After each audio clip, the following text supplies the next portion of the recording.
Boa noite, irmãos. Que bom poder estar junto com vocês. É muito bom a gente poder ter esse momento em que a gente pode compartilhar a palavra de Deus e reconhecer que Ele está presente, que a igreja dele está viva. E é por isso que Jesus Cristo deu a própria vida para resgatar a igreja, porque a igreja é viva. E glória a Deus por isso. Eu queria compartilhar com vocês nessa noite o texto de Lucas, capítulo 22, a partir do versículo 39. É um tempo que nós precisamos orar muito.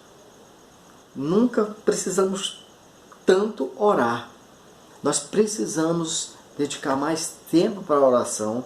Nós precisamos ter uma intensidade maior na oração. Nós precisamos unir mais forças para orarmos. E nesse texto aqui, nós vemos o próprio Jesus Cristo nos dando exemplo de como orar. E a gente pode pensar assim, mas por que é tão importante orar nesse momento, pastor? Por que nós devemos orar tanto? Se eu desse para você o motivo da gente poder orar, ter que orar por causa da incerteza. Vivemos um momento de incerteza, não sabemos como é que vai ficar o emprego, o desemprego, nós não sabemos como é que vai ficar, se vai ter caos na saúde, os hospitais, são um monte de certeza. Isso seria uma motivação para orar? Sim, a gente podia orar também pela falta de dinheiro, ou a falta de recurso, de não ter o que comprar com dinheiro. Isso também seria um motivo para orarmos. Nós também podíamos orar pela saúde de nossas famílias, para que não ocorra nenhum funeral mais, que as pessoas não morram mais por causa dessa enfermidade. A saúde seriam motivos para nós orarmos. No entanto, todos esses motivos que eu dei para vocês são motivos que passam. Daqui a pouco tudo isso passa. E teremos outros motivos parecidos com esses para orarmos.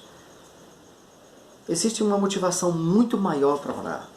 Não estou dizendo aqui que a gente não deveria orar por isso. Devemos sim orar por isso. E como devemos orar? Mas temos motivos mais nobres, mais importantes para orarmos. Segundo o texto aqui, lá no versículo 39 em diante, diz assim: E saído Jesus, foi como de costume para o Monte das Oliveiras, e os discípulos o acompanharam. E chegando ao lugar escolhido, Jesus lhe disse: Orai para que não entreis em tentação. Depois disso, ele se afastou e de joelhos orava. Então, o primeiro motivo é que Jesus orava. Jesus, o Filho de Deus, orava. Ele tinha o hábito de orar. Ele tinha o costume de ir para algum lugar. E ele levava os discípulos para que os discípulos vissem isso, que ele orava. A primeira motivação que nós devemos ter é que o Filho de Deus nos deu exemplo do quanto nós deveríamos nos dedicar à oração, o quanto nós deveríamos orar. Olhe para Jesus Cristo, Ele é o nosso modelo e devemos segui-lo nesse sentido. Ele orava e nós devemos orar também. Então a motivação primeira que eu dou para você é: ore, porque Jesus orava. Também temos aqui algo mais a respeito da oração. Por que é tão importante orar? Jesus aqui diz aqui que ele passava por uma agonia. Versículo 44. E estando em agonia, orava mais intensamente. Quando vêm os problemas, à medida que os problemas aumentam, nós devemos orar muito mais. Nunca estaremos ocupados demais para orar. Quando você pensa que você não vai ter tempo de orar, então dedique mais tempo para a oração. Tem uma frase atribuída a Lutero, de um comportamento dele, que quando ele tinha várias coisas para fazer, muitas coisas para fazer, então ele precisava dedicar mais tempo à oração. Você deve dedicar mais, quanto maior o problema. E aqui tem um ponto que é interessante, que aqui diz que ele orava mais intensamente. O que é orar mais intensamente? não é só orar. É voltar os pensamentos de uma maneira singular para Deus. É se concentrar, se ligar com Deus, ter a certeza de que Ele está realmente ali te ouvindo, que Ele está atento ao que você está dizendo. É orar com fé. À medida que a agonia aumenta, você deve aumentar o seu nível de oração, a intensidade da sua oração. Quanto mais nós passamos por dificuldades, mais devemos orar. O exemplo de Jesus é esse. E Jesus sabia exatamente o que ele sofreria.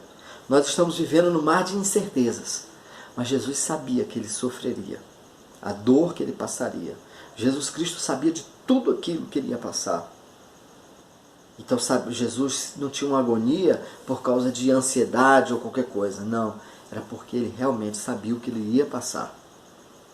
E aí, você olha na sequência do texto, que o seu suor se tornou-se como gotas de sangue.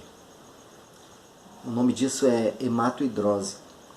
Um estresse muito grande, um sofrimento profundo, tão grande, tão intenso, que a pessoa pode transpirar o sangue. E Jesus passou por isso, porque Jesus tinha certeza de tudo aquilo que ele sofreria. E era por isso que ele estava orando daquela forma. E ele orava muito mais. Agora, a gente precisa tomar cuidado com duas coisas. Quando Jesus termina a oração, que ele volta, ele encontrou os discípulos dormindo. Eles estavam dormindo. Mas a Bíblia fala aqui que eles estavam dormindo de tristeza. A tristeza, a angústia, a aflição nesse momento que nós estamos vivendo pode abafar a oração. Ao invés de muitas pessoas se voltarem para Deus e orar, é possível que elas se afastem de Deus por causa da tristeza.